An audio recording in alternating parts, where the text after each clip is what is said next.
ஐயா, காணாம போனவங்க 2 ஆளுங்களோட பொணமும் வெள்ளலூர் குப்பமேட்டுல கிடக்குங்கய்யா. பிரஜாபதி அதிர்ச்சியுடன், பார்க்க எப்படி இருக்காங்க என்றார். ரொம்ப மோசமா இருக்குங்க. ஒருத்தனுக்கு உடம்புல தலையே இல்ல, இன்னொருத்தனுக்கு ஒரு கை இல்ல. வெட்டி போட்டிருக்காங்களா? அவர் கண்கள் கோபத்தில் சிவக்க ஆரம்பித்தன. இல்லங்கய்யா, பார்த்தா அப்படி தெரியல. உடம்புல இருந்து அப்படியே பிச்சி எடுத்த மாதிரி இருக்கு. இன்ஸ்பெக்டர் சொன்ன விதம் ஏனோ பிரஜாபதிக்கு ஒருவித கலக்கத்தை கொடுத்தது. அப்புறம் இன்னொரு விஷயங்கய்யா. சொல்லு. தம்பி இருக்கிற வீடியோ அவரோட சிநேகிதனோட ஃபோன்ல இருந்து தான் எல்லாருக்கும் போயிருக்கு. வீடியோ மெசேஜ் டாடாபாத் செல்போன் டவர்ல இருந்து தான் முதல்ல டிரான்ஸ்மிஷன் ஆகியிருக்கு. இதை கேட்ட பிரஜாபதிக்கு ஆத்திரத்தில் அவருடைய தலையே வெடித்து விடுவது போல இருந்தது. பரத் சார், நம்ம புது கேன்டீன் முதலாளி அம்மா எங்க? கொஞ்சம் சீக்கிரம் வர சொல்லுங்க சார், ஃபேக்டரிக்கு போகணும். ஸ்ரீதரனின் கிண்டலான குரலை கேட்டு முறைத்து கொண்டே அவருக்கு அருகில் வந்தாள் சுபா. நேத்து சாப்பாடு நல்லா இருந்துச்சா இல்லையா? அற்புதம் மேடம், சாட்சாத் அந்த அன்னபூரணியே வந்து சமைச்ச மாதிரி இருந்துச்சுன்னு எல்லாரும் பேசிக்கிறாங்க.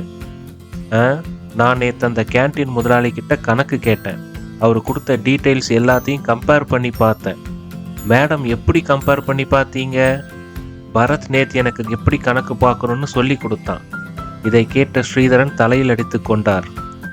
எல்லா நாளுக்கும் ஆகிற செலவை விட நேற்று அவருக்கு 30% தான் கூட ஆகுது. அவர் லாபத்தில் கொஞ்சம் தான் குறையுது. அவன் கிட்டத்தட்ட 15 வருஷமா நம்ம ஃபேக்ட்ரியில் கேன்டீன் நடத்துகிறான். நான் அவன் விஷயத்தில் தலையிடுறதில்ல. நம்ம கிட்ட வேலை பார்க்குறவங்க நல்லதாக சாப்பிடணும்னு தானே நாம் பாதி காசு கொடுக்குறோம். அது புண்ணியம் இல்லையா? அவங்க வயிற்றில் அடித்து ஒருத்தன் லாபம் சம்பாதிக்கிறது அசிங்கமாக இல்லை? இதுக்கு நீங்கள் வேற சப்போர்ட் பண்ணுறீங்க. அதுவும் இல்லாமல் 150 லேடிஸ் வேலை செய்கிற ஃபேக்ட்ரியில் வெறும் 5 ரெஸ்ட் ரூம் தான் இருக்குது. அதுவும் ஆம்பளைங்க ரெஸ்ட் ரூம் பக்கத்திலேயே. அவங்களுக்கு கொஞ்சம் தூரம் தள்ளி இன்னும் 10 ரெஸ்ட் ரூம் தனியாக கட்டி கொடுக்கணும். மேடம், வேற என்னென்ன யோசனையெல்லாம் வச்சிருக்கீங்க என்றார் ஸ்ரீதரன். இப்போதைக்கு அவ்வளவுதான். இவர்கள் உரையாடலை கேட்டு மாடியிலிருந்து சிரித்து கொண்டே கீழே வந்தான் பரத்.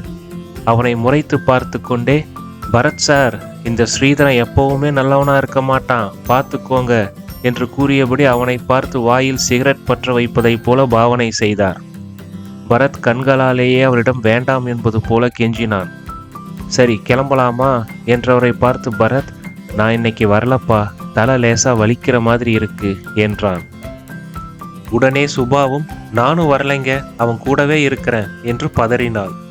அவனே டாக்டர், அவன் பார்த்துக்குவான், அண்ணம்மாவும் கூட தான் இருக்காங்க. அதுவும் இல்லாம ஒரு 3 நாளாவது நீ அங்க வந்து நின்னாதான் நீ ஆசைப்பட்டது எல்லாமே நடக்கும் என்றார் ஸ்ரீதரன். சிறிது நேரத்தில் வீட்டிலிருந்து ஃபேக்டரிக்கு காரில் கிளம்பினார்கள் ஸ்ரீதரனும் சுபாவும். முகத்தை உம்மென்று வைத்திருந்த சுபாவை பார்த்து, அட, லேசான தலைவலின்னு தானே சொன்னான், நீ தேவையில்லாம அலட்டிக்காத என்றார். சுபா அவர் முகத்தை பார்த்து, அவன் உடம்பு சரியில்லைன்னு கடைசியா எப்ப சொன்னான்னு ஞாபகம் இருக்கா என்றாள். ஸ்ரீதரனும் யோசித்தார். அட ஆமா, கிட்டத்தட்ட 15 வருடங்களாக காய்ச்சல் தலைவலி என்று பரத்தை டாக்டரிடம் கூட்டிச் சென்றதே இல்லையே என்று நினைத்து கொண்டார். சுபா இன்னும் கவலையாகவே இருப்பதை பார்த்து பேச்சை மாற்றினார். உன்னோட தூரத்து சொந்தத்திலிருந்து ஒரு பொண்ணோட ஜாதகமும் போட்டோவும் வந்திருக்கு.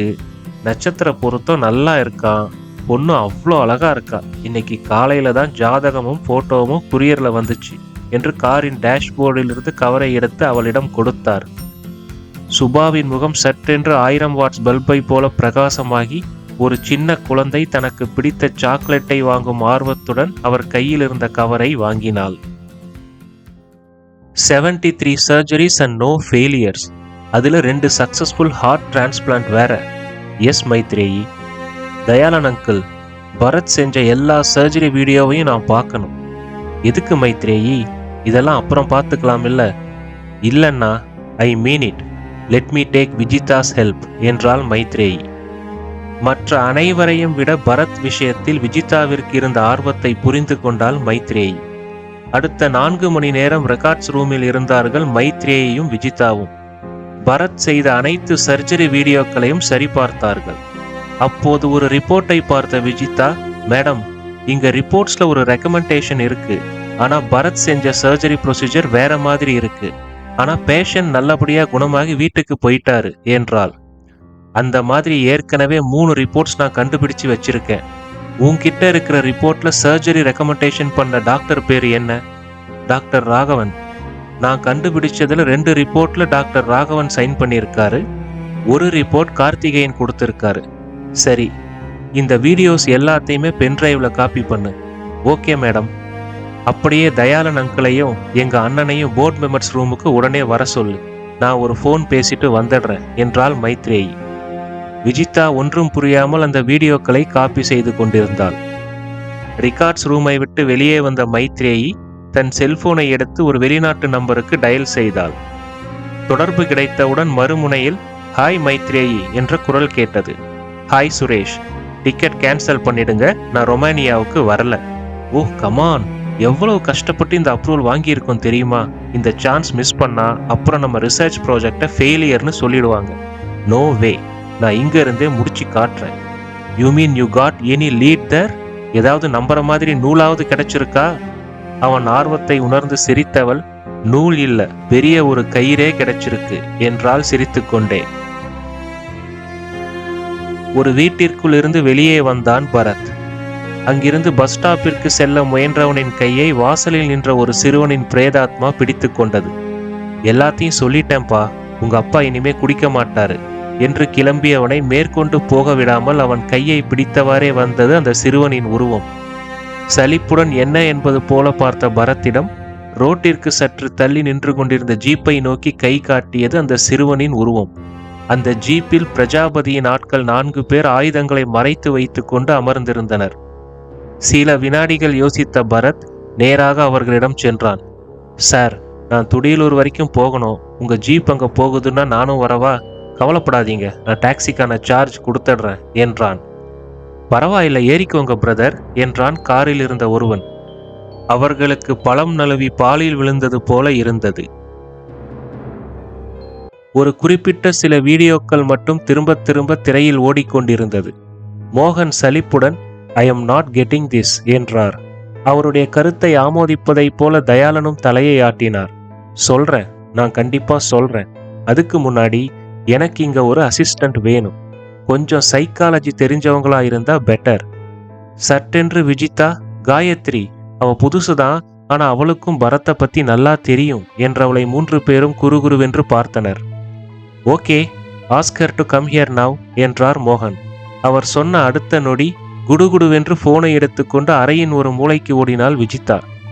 அவளுடைய துருதுருவென்ற செயலை ரசித்து கொண்டே, அண்ணா, நான் இப்போ ஒரு ரிசர்ச் பண்ணிக்கிட்டு இருக்கேன் என்றாள் மோகனை பார்த்து. என்ன, 2வது PhD பண்றியா? கிட்டத்தட்ட அப்படிதான். அது சம்பந்தமா ரொமானியா போறதா இருந்தேன். எதை பத்தின ரிசர்ச் அது என்றார் தயாளன். பேராசைக்காலஜி, ஆன்மீக உளவியல். முக்கியமா இறந்தும் நம்ம கூட தொடர்புல இருக்கிற ஆன்மாக்கள் பத்தினது. அதுக்கு ஐ நீட் ஸ்ட்ராங் எவிடன்சஸ். மைத்ரேயை சொல்லிக் கொண்டிருக்கும் போதே எக்ஸ்கியூஸ் மீ என்று கூறிக்கொண்டு காயத்ரி அறைக்குள் வந்தாள். திஸ் இஸ் ரபிஷ் என்றார் மோகன். அண்ணா, நான் அப்பா கூட அவருடைய கடைசி காலத்துல இருந்திருக்கேன். அவரு இறந்ததுக்கு பிறகும் அம்மா பொட்டும் பூவும் வச்சுக்கணும்னு ஆசைப்பட்டாரு. ஆனா நானும் அம்மாவும் அதை பெருசா எடுத்துக்கல. ஆனா அப்பா இறந்து 1 வருஷம் கழிச்சு அவர் அடிக்கடி அம்மாவோட கனவுல வந்து பொட்டும் பூவும் வச்சு விடுறாருன்னு அம்மா சொல்லி இருக்காங்க. சரிம்மா, ஆனா நம்பிக்கை வேற, ரியாலிட்டி வேற இல்லையா? பரத் யார் மூலமாவது தெரிஞ்சுக்கிட்டு கூட இந்த கிறுக்குத்தனத்தை பண்ணியிருக்கலாம் இல்ல? எஸ், அதுக்கும் வாய்ப்பு இருக்கு. ஆனா இந்த வீடியோஸ் கொஞ்சம் பாருங்க, அதை தான் 20 தடவைக்கு மேல பார்த்துட்டோமே என்றார் மோகன். பரத் செய்த சர்ஜரி வீடியோவை திரையில் ஓடவிட்டு கொண்டே மைத்ரேயை பேசினாள். டாக்டர் பரத் அவர் பண்ண பெரும்பாலான சர்ஜரிகள் எல்லாத்துலேயும் கத்திய வலது கையில தான் பிடிச்சிருக்காரு. ஆனா இந்த தப்பான ரெக்கமெண்டேஷன் இருக்கிற சர்ஜரி செய்யும் போது மட்டும் அவர் இடது கையில தான் கத்திய பிடிச்சிருக்காரு. கடைசியாக பரத் செய்த சர்ஜரியின் போது திடீரென்று பரத் இடது கைக்கு கத்தியை மாற்றியது விஜிதாவிற்கு நினைவிற்கு வந்தது. டாக்டர் தயாளனுக்கு ஓரளவிற்கு புரிந்தது. எழுந்து திரையின் அருகில் சென்று உற்று பார்த்தார். இந்த சர்ஜரி ரெக்கமெண்டேஷன்ல தவறு இருக்கிற இடத்தை பரத் தொடுவதற்கு முயற்சிக்கும் போது அவனை யாரோ இழுக்கிற மாதிரி அவனோட உடம்புல ஒரு அதிர்வு தெரியுது. அடுத்த நொடி கத்திய இடது கைக்கு மாத்துறான். அந்த இடது கையில சர்ஜரி பண்ற ஸ்டைல பார்த்தா மை காட் என்று மைத்ரேயை பார்த்தார். அவருக்கு புரிந்து விட்டதை உணர்ந்து கொண்டு சிரித்தாள் மைத்ரேயி. எனக்கு புரியல என்ற மோகனை பார்த்து, the great heart surgeon Sundara Mahalingam is a left hander என்றார் தயாளன். எக்ஸாக்ட்லி என்றார் மைத்ரேயி சப்தமாக. அதிர்ச்சியாக பார்த்த மோகனிடம், பரத் இங்க திரும்ப வரணும் என்றாள் மைத்ரேயி. இதை கேட்டு சந்தோஷத்தில் ஹை என்று துள்ளி குதித்த விஜிதாவை எரிச்சலாக பார்த்தாள் காயத்ரி.